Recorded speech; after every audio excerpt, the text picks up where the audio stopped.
जिंदगानी न गई। है संगे मजार पर भी तेरा नाम है रवा, मर कर भी उम्मीद जिंदगानी न गई। बहुते मंदिर मिलणगे, बहुते गुरुद्वारे मिलणगे, लोगों के लिखे हुए नाम स्वर्गवासी की याद दे। फैसला सी आप ही कर लेंगे, फलाना स्वर्गवास हो गया, सीधा ही गया स्वर्गां च, पता नहीं किहड़ी दूरबीन नाल देख लेंदे ने। फैसला आप ही किया, हुण गुरु ते थोड़ी, परमात्मा ते थोड़ी छोड़िया कि अगे गए संजाब सन चोटां खासी कौन। इतने परमात्मा ने फैसला करना है, तो आप करी बैठे ने, स्वर्गवास हो गया जी, सीधा गया स्वर्गां च, असीं देख लिया दूरबीन नाल, खुरदबीन नाल। पुरखा जब तू जीवन बारे फैसला नहीं कर सके तो मरण बारे की खाक फैसला करेगा। ये तेरे फैसलों तो परे दी जो है गल है। तो संसार अनेकता ते खड़ा है, दो ने, संसार दे च एक नहीं है। तो संसारी दी पहचान जो दो दे च जीवदा है, लोभ दे च जींदा है, भय दे च जीवदा है। झुकदा है लोभ करके, झुकदा है भय करके। जवानी दी लालसा है, बुढ़ेपे दा भय है। जीवन दी लालसा है, मौत दा भय है। खुशियां दी लालसा है, गम दा भय है। नफे दी लालसा है, नुकसान दा भय है। तंदुरुस्ती दी लालसा है, बीमारी दा भय है।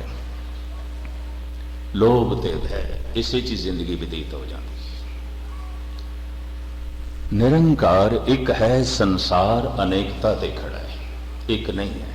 प्रभु ने बहुत कुछ बनाया, एक जैसा दूसरा नहीं है। दिन जैसी रात नहीं है,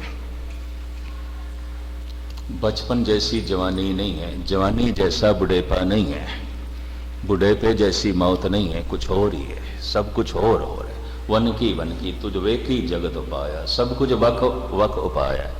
पर इत्थे प्रश्न खड़ा हो जाता है, इतनी अनेकता परमात्मा ने क्यों बनाई है? क्यों बनाई है? ऐसा क्यों? इतनी अनेकता। एक दरख्त जैसा दूसरा दरख्त नहीं, एक पत्ते जैसा दूसरा पत्ता नहीं, एक फुल जैसा दूसरा फुल नहीं, एक फल जैसा दूसरा फल नहीं। एक दरख्त नूं जे 1000 फल लगे ने, एक फल जैसा दूसरा फल नहीं है। रंग दे च, आकार दे च, वजन दे च लाजमी फर्क है, नहीं है। इतनी अनेकता क्यों? तो जाप साहब की व्याख्या जाप साहब करता है। जाप साहब की बाणी का फरमान, धन गुरु गोबिंद सिंह जी महाराज। एक मूर्त अनेक दर्शन, कीन रूप अनेक, खेल खेल अखेल खेलन, अंत को फिर एक।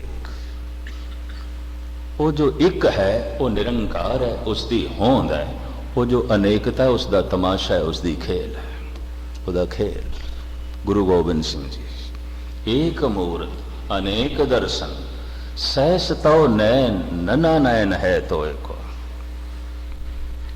निर्गुण रूप दे तेरी एक भी अख कोई नहीं, पर सरगुण रूप दे तू अनंत अखां वाला है। मनुखां दी अखां, पशुआं दी अखां, कीड़े मखोड़ियां दी अखां, पंछियां दी अखां, कोई एक अख है।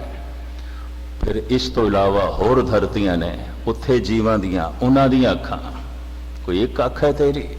सब अखां तेरियां ने, और की है? सहस तो नैन नना नैन है तोय को, सहस मूरत नना एक तोय। निर्गुण रूप दे, निरंकार दे रूप तेरी कोई मूर्ति नहीं, कोई मूर्ति नहीं। पर आकार दे रूप, संसार दे रूप सारिया मूर्तियां तेरिया ने, और की? सगल भवन की मूर्त एक। इति जो दी से सौ तेरा रूप, सब तेरिया ही मूर्तियां, और की ने? पशु ने, पक्षी ने, मनुख ने, कीड़े ने, मकोड़े ने, पता नहीं कितने रूप ने तेरे। बाणी में जाप साहब दी छेड़ जरूर बैठा, थोड़ी स्रोत नूं देखांगे। खैर मुख्तसर मैं अर्ज करा, बड़ी भारी अनेकता है संसार दे तलते ते, बड़ी अनेकता। बड़ियां अखां ने तेरियां, निरंकार दे तलते तेरी कोई अख नहीं। बड़ियां मूर्तियां ने तेरियां संसार दे तलते, पर हे निरंकार तेरी अपने तलते तेरी कोई मूर्त नहीं। सहस मूरत नना एक तोई, तेरी एक मूर्ति भी नहीं। अनंत मूर्तियां तेरियां ने संसार दे रूप विच, एक भी मूर्त तेरी नहीं निरंकार दे रूप विच। तो इतनियां मूर्तियां तो एक भी मूर्त नहीं, एक भी मूर्त नहीं तो इतनियां मूर्तियां, ऐसा क्यों? तो धन गुरु गोबिंद सिंह जी महाराज खोलते ने, एक मूर्त अनेक दर्शन कीन रूप अनेक, खेल खेल अखेल खेलन अंत को फिर एक। अनेकता उसका खेल है, ते खेल संकोचे तो नानक एक है। जैसे खेल नूं संकोचदा है एक, खेलन लगता है तो अनेकता, अनेकता उसका खेल है। एक उसकी होंद है, वो जो एक उसकी होंद है उसनों सतगुर इस तरह दर्शाते ने, अकाल है, अजाल है, अल्लाह है, अज्जा है। वो जो एक है, ये जो अनेकता है, ये चलो कोई विज्ञानक दस देगा, धरती की है, सूरज की ने, चंद्रमा की है, मनुख का ये शरीर की है जिहड़ी ये काया है, और इस दे अंदर ये बहुत कुछ, क्योंकि पिंड दे विच भी बहुत कुछ है। आप दी ज्ञात लई अर्ज करा, एक एक अंग दा, एक एक अंग दे इस युग दे स्पेशलिस्ट पैदा हो रहे हैं, और मनुख का एक एक अंग महान है। एक अंग जैसा भी दूसरा अंग नहीं है। मेरी अखां जैसी किसी होर दी अखां नहीं ने, दूसरे दी अखां जैसी मेरी अखां नहीं ने। कमाल दी गल, हर एक दी नवीं अख, हर एक दी नवीं चाल, हर एक दी नवीं आवाज़, हर एक दे नैन नक्श, इतना कुछ बनाई जाता है। और गजब की गल है कि एक मनुख के शरीर दे एक एक अंग इतना महान है कि इस सदी दे एक एक अंग के स्पेशलिस्ट पैदा हो रहे हैं। कोई आई स्पेशलिस्ट, कोई ब्रेन स्पेशलिस्ट, कोई हार्ट स्पेशलिस्ट। हैरानगी आती है मैनू। कोई दंदां दे विशेषज्ञ ने, डेंटिस्ट ने। एक एक अंग इतना महान है, और कोई दावे नाल नहीं कह सकता कि मैं अखां दे बारे पूरा जानदा, इस तो अगे होर कोई जानकारी नहीं है। मैं हार्ट बारे, दिल बारे पूरा जानदा, इस तो अगे कोई जानकारी नहीं है। धरती होर परे होर, एक एक अंग महान है। और मैनू ऐसा दिखाई दे रहा, दिन दूर नहीं, सज्जी अख दुखी किसी होर डॉक्टर कोल जावांगे, खब्बी दुखी किसी होर कोल जावांगे। उपर दे दंद दुखे तो किसी होर कोल जावांगे, थल्ले दे दंद दुखे तो कोई होर डॉक्टर लभांगे। सज्जा कन दुखिया तो कोई होर डॉक्टर लभांगे, खब्बा दुखिया तो कोई होर लभांगे। एक एक अंग महान है, एक एक अंग दी अपनी जो है महानता है। वो जो एक है संसार दे तल ते अनेक है, अनंत है, और एक एक रूप उसका महान है। उसकी बनतर जो है महान है, अमान है, निधान है, अनेक है, फिर एक है। ऐसा जो अनेक है, एक होंदा होया अनेक है, वास्तविक उसका जो एक स्वरूप है वो बयान करो। अनेकता कोई साइंटिस्ट बयान कर देगा।